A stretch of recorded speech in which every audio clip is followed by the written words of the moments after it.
Hello and welcome to another episode of the Move Forward Anyway podcast, featuring dream accelerating inspiration. As always, you can learn more about my Dream Accelerator coaching process at jeffmeyer.org. You can click on the Move Forward Anyway tab and watch all of these episodes in video form, or you can download wherever you like to get your podcasts from. I'm your host, author, entrepreneur, and coach, Jeff Meyer. Well, greetings, fellow dreamers. It is so great to be with you for another episode of Move Forward Anyway. Thanks for watching. Thanks for listening. I have a really special guest today that I'm really excited to talk about and talk with today. Craig Mellendorf from SFC Estate Coaching. And Craig, thank you so much for being on my podcast. It's a pleasure to be on tell the audience a little bit about yourself and SFC Estate Coaching. The short version is I was a teacher for 27 years, got let go from teaching due to budget cuts. Life changed dramatically, came across this concept and started this business in 2015. And we are growing I think we're in 7 different states right now. That's amazing. So you've only been doing this for 5 years. Yeah. So this is the 6th. Yeah. 27 years of teaching, both in the high school level, college level. And elementary too. I started elementary school. Yeah, 6 years elementary, 4 years college, and then the rest in high school. I taught 18 different subjects in 18 years at the high school. You're like the utility. I was juggling with one hand. You're like the big utility knife, right? Yeah, that's what it was like. Yeah, you can just do anything. Something. Let's see if Mellendorf wants to do it. Yeah, he'll challenge. It's a challenge for him. He'll try it. It's kind of like, life cereal. Mikey, get Mikey to try it. Yeah, that's awesome. And a little bit of backstory for those of you watching. Craig was one of my basketball coaches at Concordia University back in the day, my last year of undergrad work, and he made me run sprints. So, I think I made you do a few other positive things besides just run sprints, but if you did. You did. You taught me about life. You taught me about determination. Really move forward anyway, that whole thing. I mean, there were times where it's all about persistence. You didn't want to practice. You just came off a really bad loss. Yeah, I really appreciate our journey together, and it's been fun to watch what's happened the last 5 years for you. Talk to me a little bit about and share with us a little bit about the genesis of SFC Estate Coaching when you decided to pursue this as a full-time gig. What prompted that? I know it came out of some painful moments, but what sparked you to want to get into this work? The two concepts. One was when I was a teacher and a coach, both. So an educator and a coach. And I apologize, I didn't know I had that still on. And so my thought was anything I do in life, I think is going to have those two components in it. And so the interesting about being a coach is your job is to encourage, but it's also to make people feel uncomfortable. And push people in that push or pull, depending who the person is. Some people you have to push, some people you have to pull, and get them in the direction of that improvement, or seeing that improvement, or desire to have that improvement. And so after I got let go from teaching, I became a personal trainer for about 8 years. And the same thing, it didn't change. Your job is to make people really uncomfortable. So it's kind of so they can grow, right? Right, exactly. Yeah. And so part of it came out of just the fact that that job, which I appreciated at the time, but it's one of those. My daughters were in middle school and high school. I was recently divorced, and as a result of that job, you have to work when other people don't.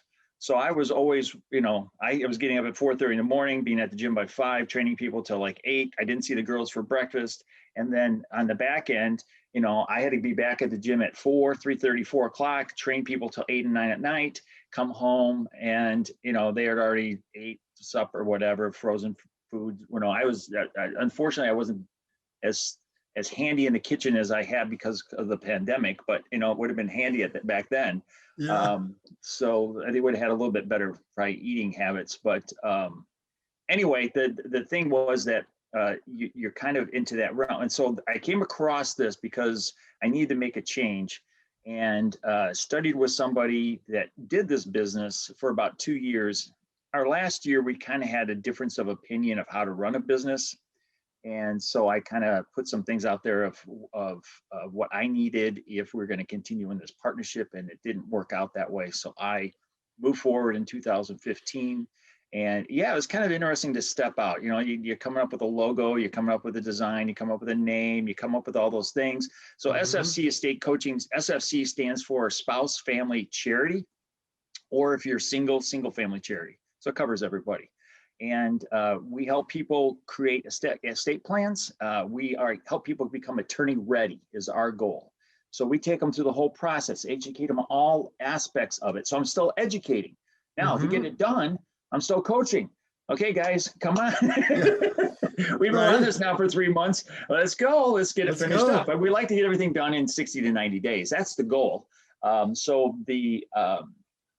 kind of feel like the skills that I have learned throughout my whole education has just been something that I have forwarded into this business as well. So talk about what emotions you felt when you realized you were going to go out on your own, and SFC Estate Coaching was going to be your whole deal. You were no longer going to be dependent on other people paying your paycheck. You're going to have to earn your whole way by yourself. What kind of emotions as you began to pursue this? I would call it a dream. And it's a dream that was born out of necessity in some respects, right? But it was faithful to who you are and what you have done and the skill sets that you bring to the table. What kind of emotions did you feel in 2015 when you said, oh boy, here we go? Yeah, there was a certain level of excitement, and there was also that unknown. So it was both sides of it, which was, I enjoy that part because it's no different than coaching. You go into a game, you can be prepared, but you really don't know what's going to happen. And then you have to, always kind of use that mentality of you sometimes have to throw the game plan out and try something else because this isn't working. And so it's the same thing with running a business, I feel, in some ways, is that you're really looking. So the emotions were, there was a lot of excitement. Once I got the logo, got stuff, started kind of putting things together and then the very first person or organization I met with signed the contract. I mean, it was like, oh, yes. Yeah. And that was like, whew, okay. So that helped out financially, we get things rolling, get some credibility. And then another thing came along, same thing. So I had like 2 or 3 very quick successes, which helped out. And it was all in the Lutheran circles. So as people you kind of had contacts with, knew, they trusted you, that type of thing. So that helped tremendously. Part of it was I still kept personal training because I can do this at different times of the day. So I could do the training, set up my time both ways. So for about 2 years, I was doing both. And then on January 15th of 2018, I broke off from and just went full time doing this. I felt pretty comfortable at that point. I had some good contracts. People were renewing several times. I felt like I had a pretty good product. I kept improving it. So I felt pretty comfortable with making that change and crossover.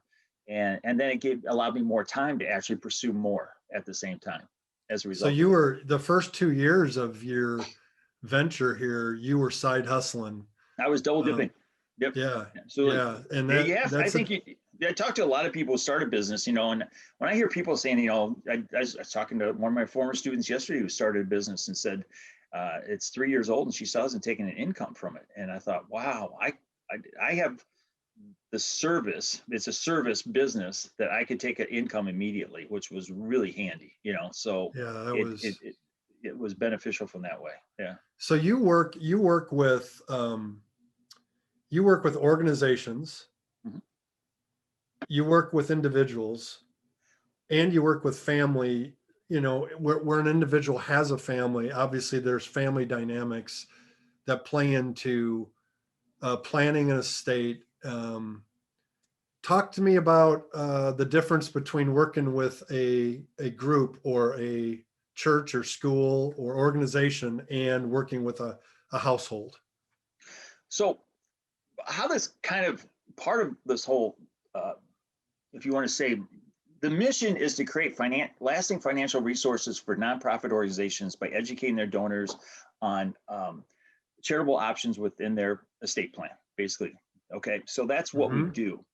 But what was also kind of interesting was, so when I got let go from teaching, I apologize. I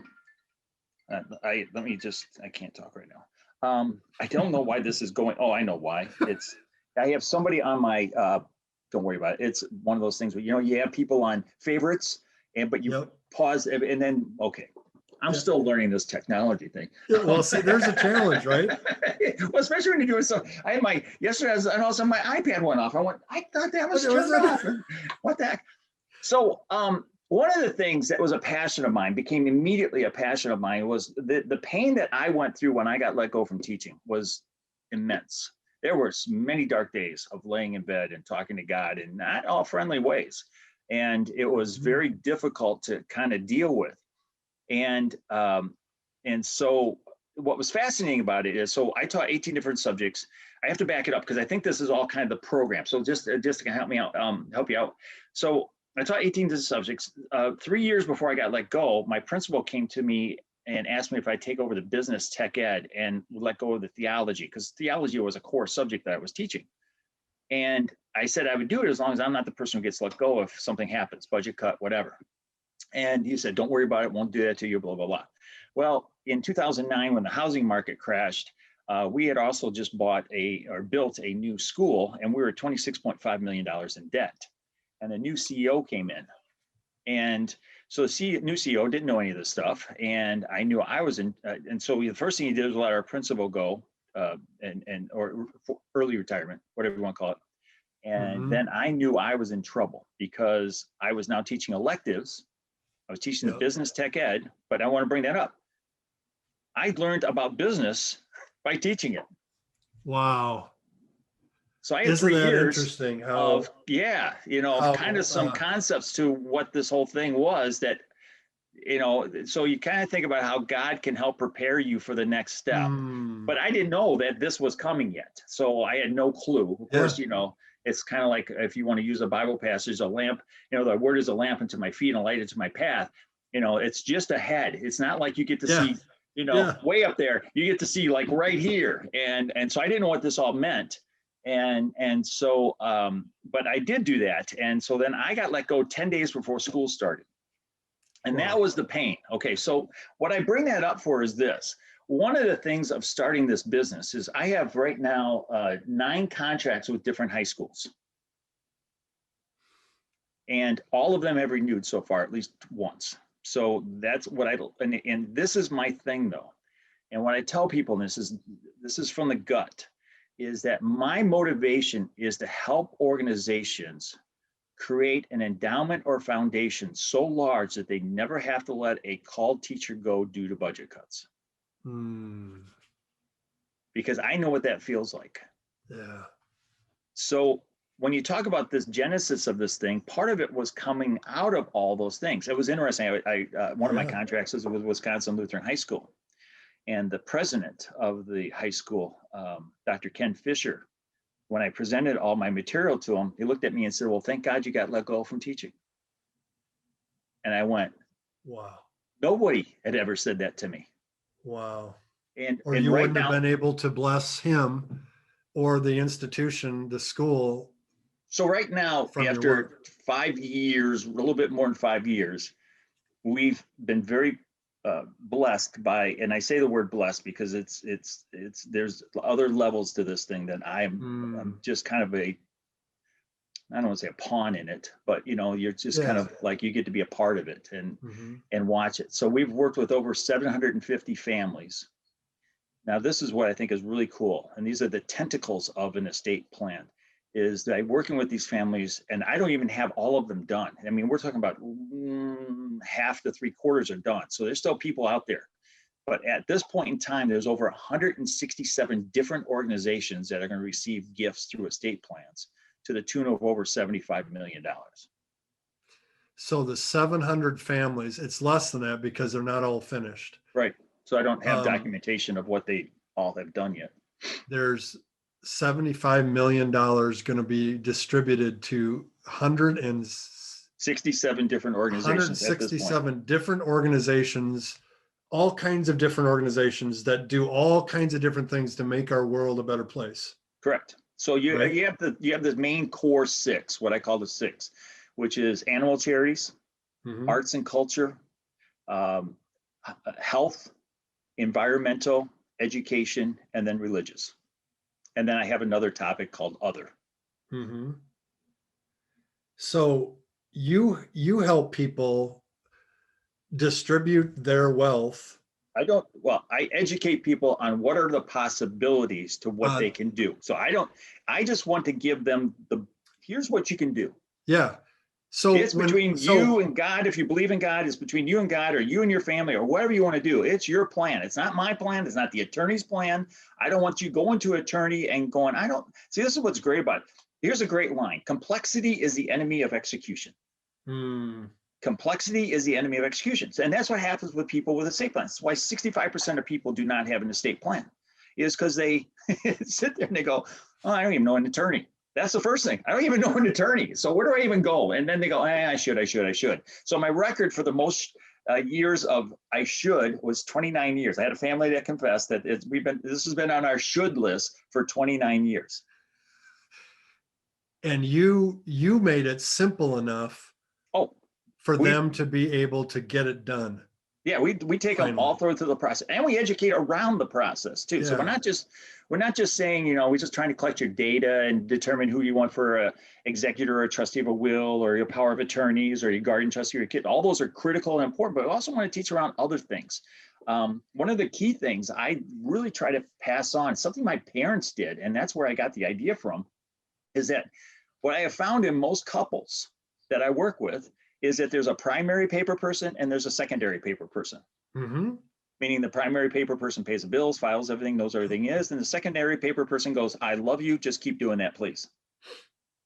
Unfortunately, if something happens to the primary paper person, the secondary paper person doesn't know anything is.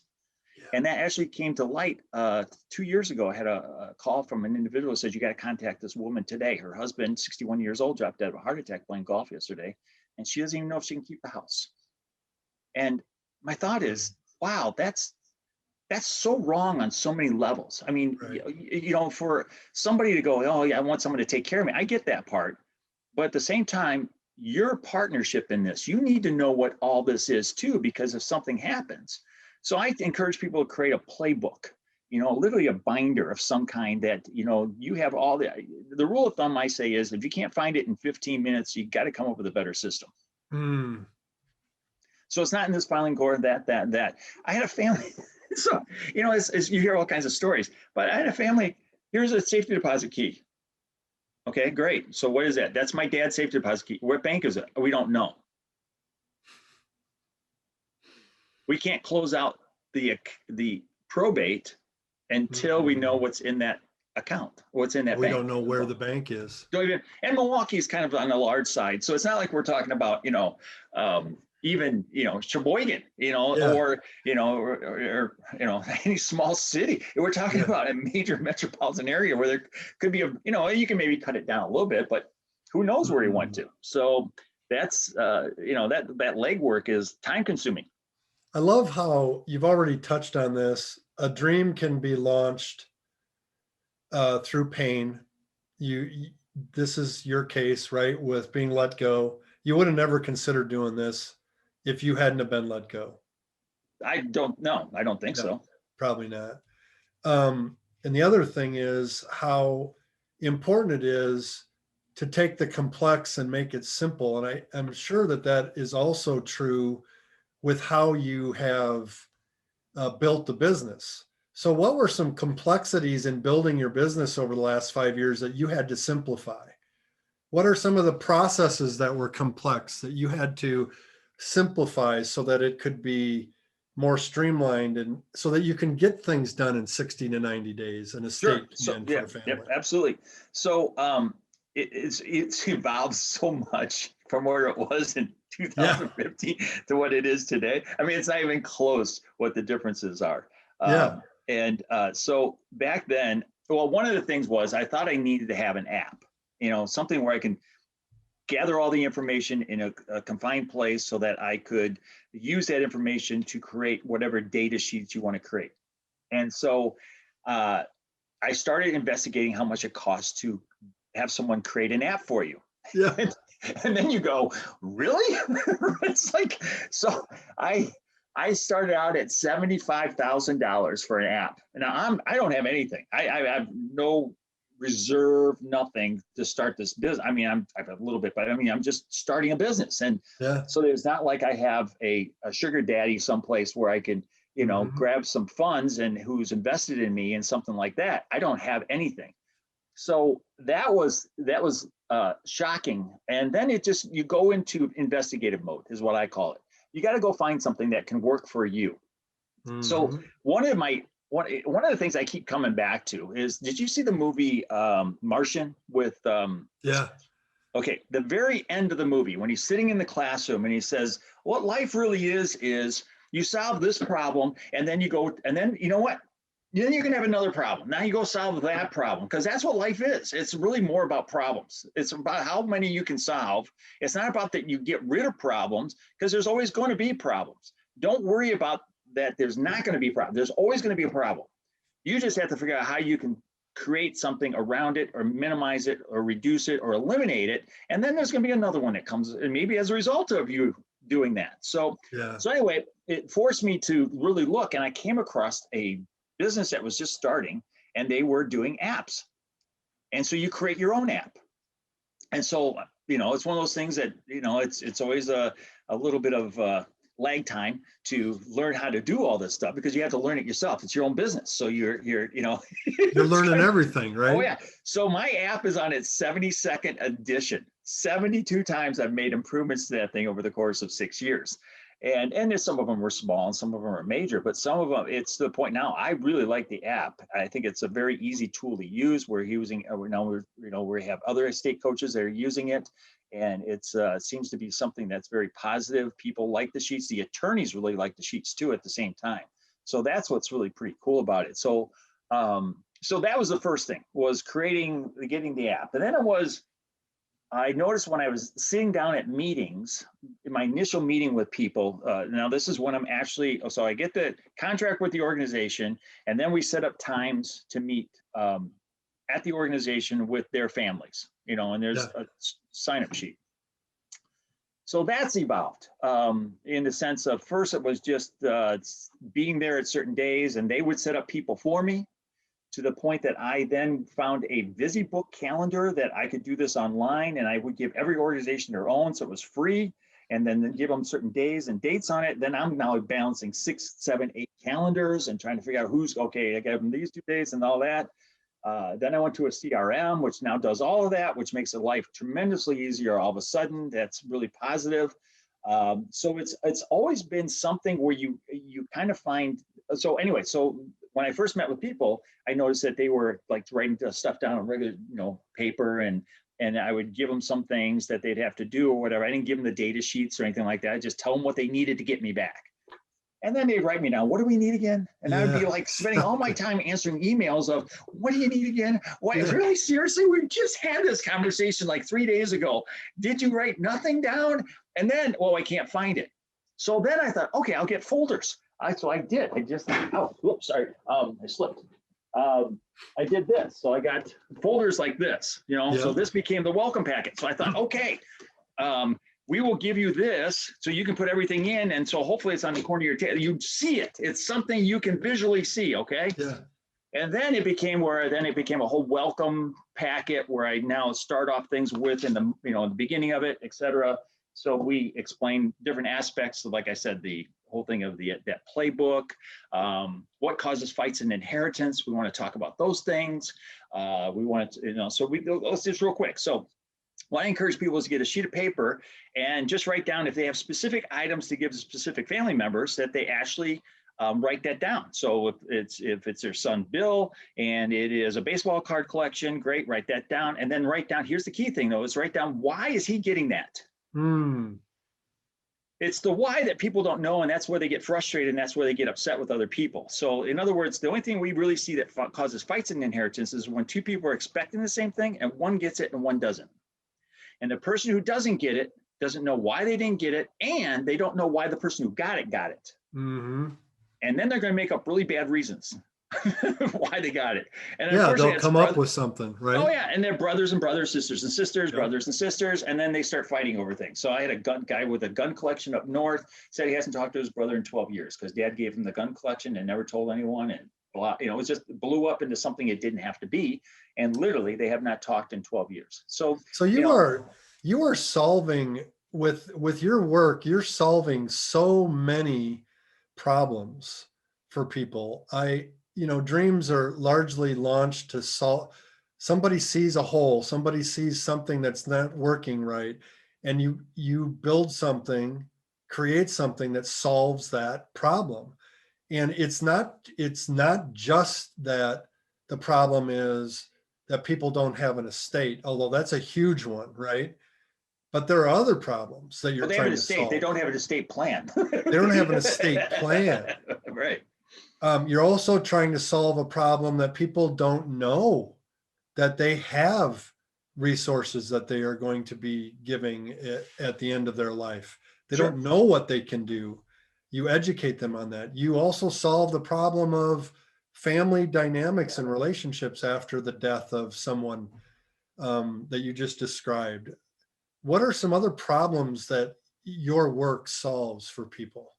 Well, first, just terminology, so that they become educated on just the whole process. I want them to know what they have. Yeah. Right. So I want them to know what they have and why they have it. I had a financial planner who was actually going to hire me. It didn't work out, but he was going to hire me to actually do like a one-page summary of people's trust that people he works with, because they don't know what's in it. And I think that's wrong on so many levels. This is your trust, or this is your will. You should be able to read it and know what it is. I'm not saying it's not, some of it's not complicated, but it's possible to, I've always prescribed anyways, you can tell because I taught 18 different subjects. If someone else can learn it, I can learn it. That's it's always been kind of my mentality. Is if someone else can do it, I figure I can, get, especially if there's a YouTube video on it, I can figure it out. Right. Anyway, so that's one of the big things, is just getting the, a lot of people don't know power of attorney is only for people who are alive but incapacitated. So they can't make decisions on their own. So once a person dies, power of attorneys have no more power. I just dealt with a woman in June whose mother passed away in April due to COVID. And she was her power of attorney. So she was paying all the bills, doing all that stuff that she needed to do for her mom. And after she passed away, she went in to close out the account for her bank account. And the woman said, well, why are you closing out? She said, well, my mom passed away. She said, sorry, you can't take the money. She says, well, I'm power of attorney. Yeah, but power of attorney is only while they're alive. Once they die, unless you're the executor or trustee of the will or trust, you have no more power. So it's those type of things that you want to educate them. The difference of guardians and trustees, make sure they understand that the guardianship is for where they're actually going to live. The trustee handles the custodial account for the children. How to spread out payments to the kids over a period of time. What's the difference of lump sum distribution versus spreading some payments out? And how do you benefit your children, baby? I have a contract with a school out in Nevada, Las Vegas. And, some people have some pretty good coin out there, and, they're looking at like $9 million estates. And so one person comes in, I said, well, so what do you want to do? She goes, I just want to give it all to my daughter. I said, really? I'm always kind of like, really? Really? All 9 million to your daughter? You don't have any like things of, and there's nobody out there in the world that might need some help. There's Yeah. only my daughter. That's it. It's like, that just drives me somewhat nuts. Anyway, Yeah. so it just, you ask questions, which I get a kick out of, because I'm in that position where I'm just educated. People take if you want to use it, use it. If you don't want to use it, don't use it. It's not, you're not going to hurt my feelings at all. I'm just educating on your possibilities. If you want to do it. So anyway, it came out that basically the way we had set it up was, and we sometimes set things up before I actually know the total finance picture, was that she would receive $2 million at age 22 if he died before that time. Mm-hmm. $2 million at age 26 and $5 million at age 30. So $9 million in basically 9 years. Mm-hmm. Not all at once. Right. But my question was, do you think she's going to work ever? Do you think she's going to do anything productive for society? And he goes, well, I don't know. I go, okay, let me ask you a couple questions. He goes, okay, go ahead. I said, so first off, did you ever receive an inheritance? And he goes, no, I never did. I said, well, how you doing? He goes, almost a little smug. Oh, I guess pretty good. I'm worth $9 million. I said, oh. So if you got $2 million when you were 22, would you be in the position you are today? Hmm. You know what he said? And they always say the same thing? No way. No. And then here's the question that burns people. So why would you want to do that to your child? Wow. And now they realize that maybe what they thought was going to be helpful is not actually helpful. No, the idea of an inheritance is a safety net, not a hammock. Yeah. So So when you talk about all the things we educate on, those are all things that we talk about. It depends on the family. Some families don't have much. It's easy. Mm-hmm. It's, a lot of people's estate is in 3 things. That's it. 3 things. It's in your equity in your home, it's in your life insurance policy, and it's in whatever retirement plan that you have. That's most people. Few people have some stocks and mutual funds outside of their retirement, and some people own a business. That's really the 5 things that you're doing. What happens if you die and you don't have an estate plan? Where does your money go? Well, a judge will make that determination then, because it's going to have to go through probate court then at that point. Yeah. And so then, someone outside of your family that has no really understanding of who you are will make a decision about what happens. Well, somewhat. He'll nominate a executor of that should have been done ahead of time. Oh, okay. But there'll be, he'll decide who the guardians are. The executor doesn't get to anymore. If there's kids, there's no plan for special needs, and there's no plan for any charity that happens at that point either. Yeah. Wow. So your dream of starting and going out on your own in 2015 is, I use this phrase a lot: fear will come, fear will stay, move forward anyway. Your dream must live. So when that educator at Wisconsin Lutheran said, I'm so glad you got fired or got let go. You got let go. You didn't get fired. I'm trying not to use the word fired. I'm sorry. That's wrong. You got let go. I'm so glad that it's really a benefit to so many people that you got let go. Your dream matters. I mean, your dream is helping a lot of people and helping a lot of organizations that would otherwise not have the income coming in from their donors, from their estate plans that you have put into motion. So I'm assuming that at some level, those mornings when you get up and go, oh my gosh, this is so hard. Why am I doing this? It doesn't matter. I mean, I'm sure you've had days like that. Like, is this going to work? Maybe I shouldn't be doing this. It's got to be those people that you're helping that helps you move forward anyway. What keeps you moving forward anyway when you're frustrated? I'm not frustrated a lot. That's part of it. More because it's just, I feel very blessed and thankful for what I do have and what's happening with it. And the people that's working with, the doors that are opening up, So I'm very appreciative of, I mean, I felt like I worked a lot harder as a personal trainer than I'm doing now. I mean, even though I'm creating more things, but I mean, just when you think about having to get up early, doing all the, the time, I sleep in till 7:30, 8 o'clock. I don't get up at 6 in the morning. When after I didn't have to do that anymore, I made up my mind I wasn't going to anymore. Now I might work till 9, 10 at night if I have to, or do something that way, but my schedule is completely mine. And so I can create what I want to create. If I want to take 2 days off to go do something with my wife, I can go take 2 days off and go do something with my wife. So, or the kids, or if the kids need, my daughter she's in Beirut, Lebanon. I was going to go with her. If it wasn't for the whole thing of being with COVID and being quarantined, I would have taken her over she's working on her master's degree in the American school in Beirut. I would have went with her, and I have the freedom to do that, I guess is what I'm saying. Yeah. So, I couldn't have done that as a teacher. So when you think about work, I don't consider what I do. I know that old line is that, do something you love and then it's not work. Yeah.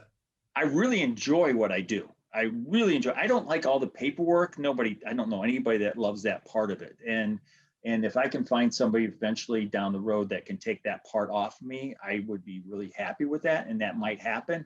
But I'm just saying, the tedious part is like inputting data and stuff like that, if I can, that I might just need to find somebody to do that part so I can be creative and do other things. And so right now we're working on a series of videos that we're given. So like how to do a playbook. It's got a green screen, have my logo here, and we're going to set up, just little short videos on helping families out. What am I supposed to do with that playbook again? Here, click on this. It's a short little tutorial on how to do it. Or specific gifts for specific family members. So it's not so much that I can't think of too many times. It's more, sometimes you feel overwhelmed. That I would say happens more. Yeah. Is that all of a sudden, 7 people send you an email. I got my stuff done. Can we get, keep moving? Like, you took 2 months to get it to me. Now you're expecting me to turn it around in 24 hours, So I would guess there's more feelings occasionally of overwhelm and trying to pace this out than there is the idea of frustration. I guess that could be a frustration. I don't know if that's really a frustration. That's more just, the timing of it. You just got to be, some days you just have to work. No different than when I coached. Yeah, my gosh, we used to teach all day, get into a bus, drive for 45 minutes. Then you had to sit through the freshman game, the JV game, and then your game. And then you drive home. It's freezing outside. You have to, break into your car again. And then you have to drive home. And then tomorrow you do it all, maybe you don't have a game, but you have practice. But you have practice, so no, I'm on Zoom calls. I'm in shorts right now. You don't see that part, but I'm being full disclosure. I'm in shorts. That's why when I deal with people, I have a polo on. It's so. So there's a benefit to pursuing a dream, of building your own business, being independent. There are overwhelming moments and difficult things you got to learn. But the blessings of it far outweigh the challenges of it, is what I'm hearing. Well, I would say the biggest, so I feel really confident when I sit down with an organization now that you try to set it up so that they would look at this and go, oh, duh, we need to do this, and so that's part of it's no different than when I used to coach you or coached anyone. You're trying to get it so that when people see the system that you're doing, they go, oh, that makes sense. That's going to work. And we need to buy into that and do that. So, you do it enough times. And here's if anybody's out there is listening, I would just say, listen for the excuses that people are making of why they don't want to work with you. And then figure out how to make that a positive. And in your next presentation, make sure that that's addressed before they can address it. Make it into why it's so important that they need to be doing this to cover that. You've learned those excuses, you've learned those answers, you've adapted it, your presentations and your process by moving forward. Sure. You didn't you didn't in 2015 sit down at some workshop and solve all the problems. No. No, you just like the Martian movie, you figured out that problem to solve, and then you move forward and you found another problem to solve, and you move forward and you found another problem to solve, and you kept doing that. I think of the Chinese proverb, the way is made by walking in it. Yeah. You have made the way by walking in it, not by sitting and thinking about it. You took insight and you put it into action repeatedly over and over again. And you're going to continue doing that. Well, I'll give it to you real simple. Everyone has learned this lesson at some point in their life when they were young. They forgot it. Let me explain it. Mm-hmm. Okay. So if there's nothing physically wrong with you, everyone walks. But when you first learned to walk, it wasn't easy. Mm-hmm. It's like you just popped up and started running around the house. You ran into stuff, you fell down, you made it 3 steps, fell over, fell on your butt, fell on your face, but you know what? After you cried maybe a few minutes, you got back up and you did it again. Mm-hmm. And you kept doing it and doing it and doing it. And no one coddled you to like say, oh no, just lay there. Because you're walking. Right. You need to walk. Right. Get back up. So I was going to write a book one time. I haven't done it yet, but I got the premise of it is just called Get Back Up. Just get back up. Just get back up. And sometimes in the midst of all that getting back up, you're gonna hit with stuff, and you're gonna get. There's a great rock. I love the Rocky movies. I know that sounds like stupid, but there's a great one in there in Rocky 5, I believe it is, where he's talking to his son about said no one's going to hit you as hard as life is. But it's when you get the hit, you get back up. When you get the hit, get back up. That's what winning's about, is when you get back up. Not that it didn't work out that time, so I quit. Really? What did you learn from why you didn't work so that you can improve it to get it where you can to get it to work? And, so this whole premise of what I was talking about is just using the idea of watch a 2-year-old, watch a 1.5-year-old trying to move around. You learned that when you were a kid. You got that. You have all the skills you need to do to get back up because you are walking. And you still stumble and fall sometimes. You still get up and you fall, and run into things. You still do that. And yet you still get up and walk. Yeah.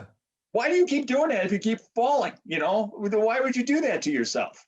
And then the other thing is is using that phrase is get back up, is sometimes you need to get back up.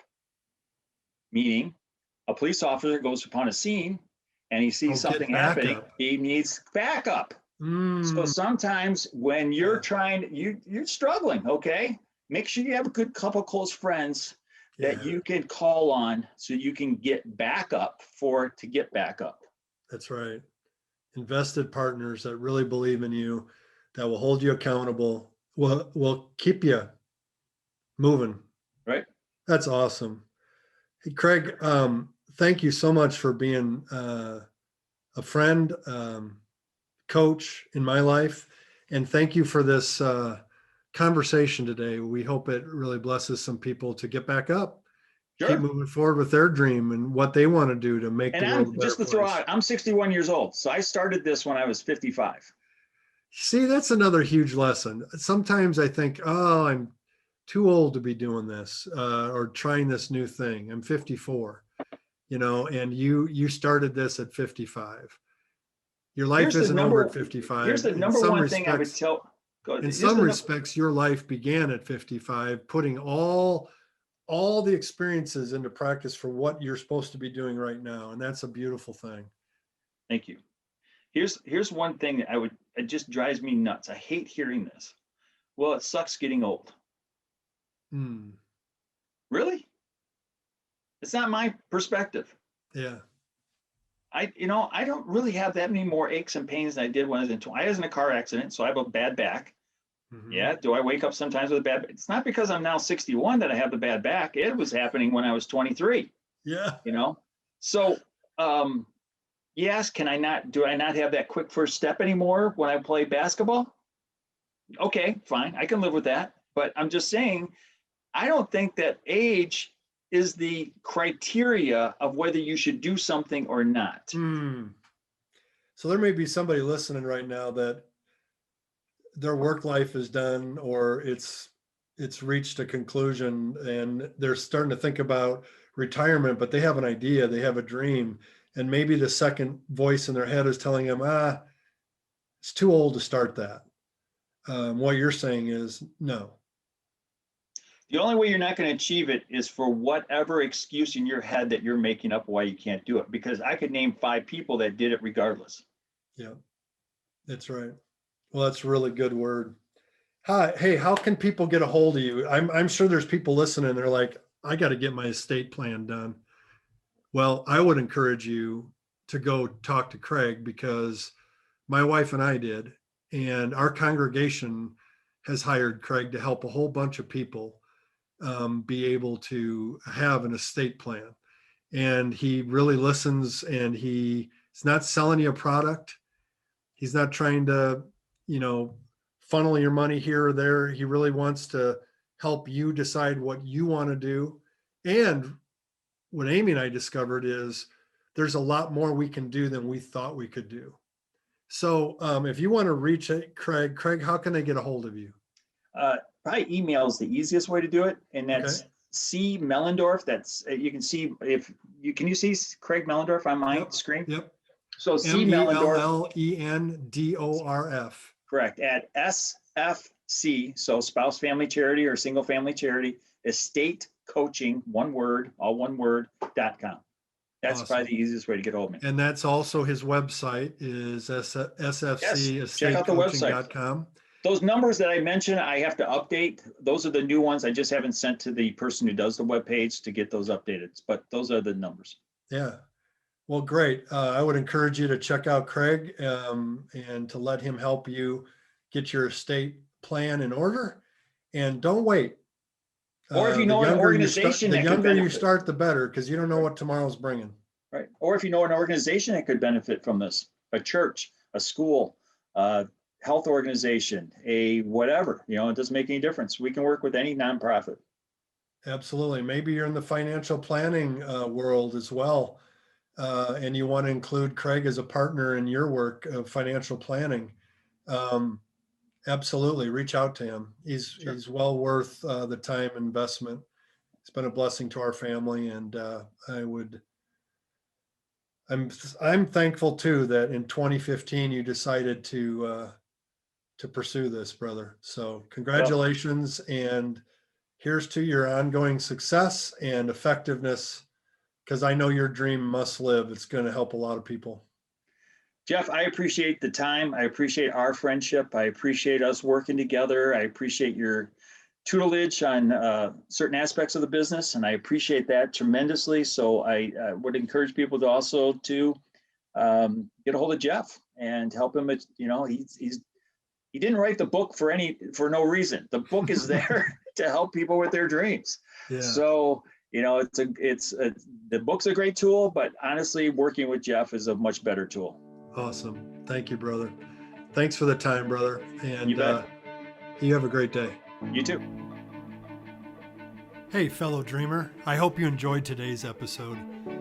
Head over to my website, jeffmeyer.org, for all the show notes and links. And remember, fear will come, fear will stay. Move forward anyway.